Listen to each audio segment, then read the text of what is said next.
to maybe a pick that you weren't the biggest fan of. Bay, I'm going to start back with you. What was the pick that you liked the least?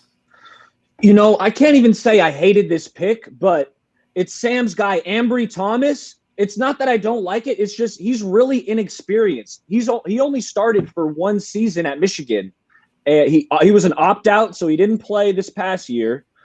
He only had 57 targets thrown at him. Now, you can say, well, he's locking down his man. They're throwing the other way. You just like to see some more experience. So it's not that I hate the pick. I just think that he might need some seasoning. But I don't even hate the pick. Really, I really liked this draft. That was just the guy I'm kind of picking on. Hopefully he proves me wrong. And I think, yeah, he might. Okay. All right. That's fair. Ben, what about you? I got to agree with some of the sentiment that Eric was saying, is that I thought this was a really good draft, and I just had trouble picking, one guy where I want to say it's my least favorite pick. So when I did narrow it down, even though I think this is a good pick, I'm not mad. I'm not shaming the pick. I gave it a B-. But I think Aaron Banks, to me, is one of the weaker picks of the draft, because I think people are assuming that he's going to fit into the Shanahan scheme a lot easier than it will be for him to fit into this scheme, because even though he's more of a power guy, and that's where he succeeded in Notre Dame, the 49ers aren't going to really move full into that until we get into the Trey Lance regime. So I still think it's going to be a little while. So I think he's going to have a hard time adjusting to that. And then if you look at him, all of his production, or all of his good qualities, are as a pass protector. He struggles in the run. He doesn't have the burst that some of these other offensive linemen you might see in the second round have. And quite frankly, I think if you just look at the rest of the draft, that's where I have the real issue with the pick. It's not necessarily the player, but when you look, you see guys like Creed Humphrey going 63, Quinn Miners went 98. And then I'm looking at my notes just so I have this correct. And Kendrick Green was at pick 84. So those are three guys I just named you could have got later on at the same position. Maybe the 49ers favored Aaron Banks, but to me, I just would have preferred a corner earlier on, because I think you need to take a corner earlier if you're going to get a really good corner. You look where the Niners pick their first corners, pick 100. I was a little taken aback from that, but I mean, it's not a bad. And there was that they had that QB run before that pick. There was that QB run. Sam's guy got taken the pick before. Yeah. Yeah. It was crazy. Like, if you look at the draft, there were two spots where pick 47 and pick 101, the picks before our second and third round pick, Asante Samuel Jr. gets taken ahead of Aaron Banks. I would have loved that, of course. Me, I'm an FSU guy. But then if you look at the next pick, or the pick after that, 102, the Detroit Lions picked the Syracuse corner, Ifatu Mfando. Yeah, right ahead of us. And I think we got jumped a couple times. So I guess I'm a little disappointed from that perspective. And yeah, just with Aaron Banks overall, my issue, again, it's not the player, it's just the value for me, really. Yeah. All right. Fair enough. What about you, Sam?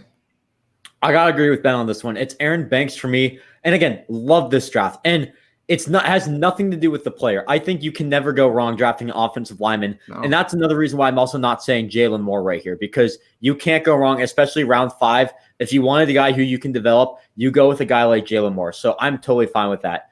But the reason I'm saying Aaron Banks, first of all, the value I think is the biggest thing. Aaron Banks was projected maybe round 3, round 4, and they took him round 2 over guys like Creed Humphrey, Kendrick Green. I think a lot of people said he might have been a better scheme fit for the 49ers.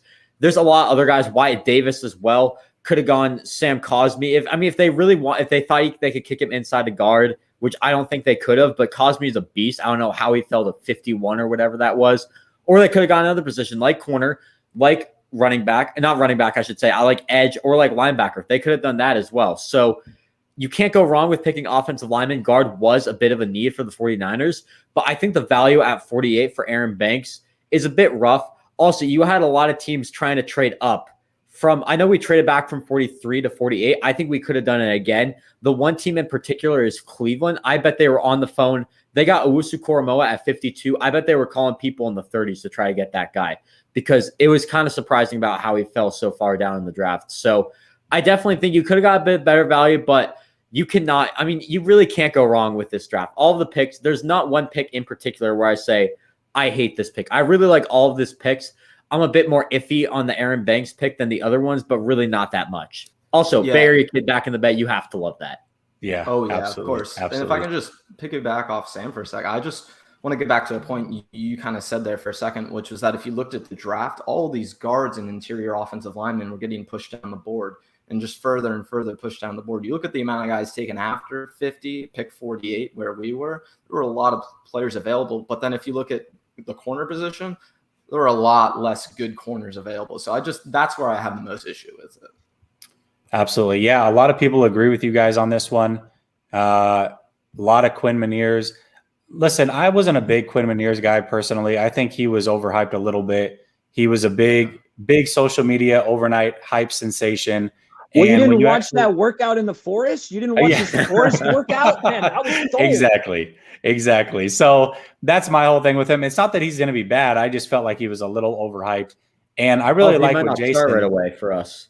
Yeah, well, right. I like what Jason says. It says Banks is going to be brought in to help Mike with the pass pro.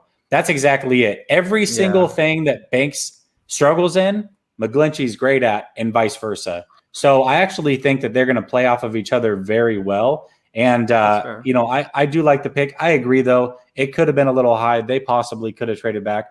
The guy I'm going to go with, and it has nothing to do with the player because I love the player, but I feel the same way about Trey Sermon personally. When we traded up, I expected we're going corner in this spot.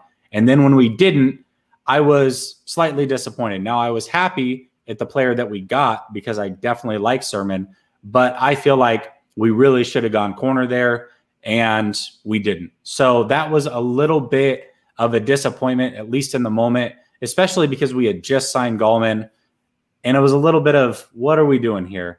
Overall, again, I like the player. It's just we waited too long to get corner, and ultimately, whether it was Banks in round 2, Sermon in round 3, one of them has to give in order for you to get a corner. And for me, that pick was Sermon. For you guys, that pick was Banks. But I think we're all on the same page. We should have gone corner earlier than what we did. So the only miss in the draft really sounds like a consensus there.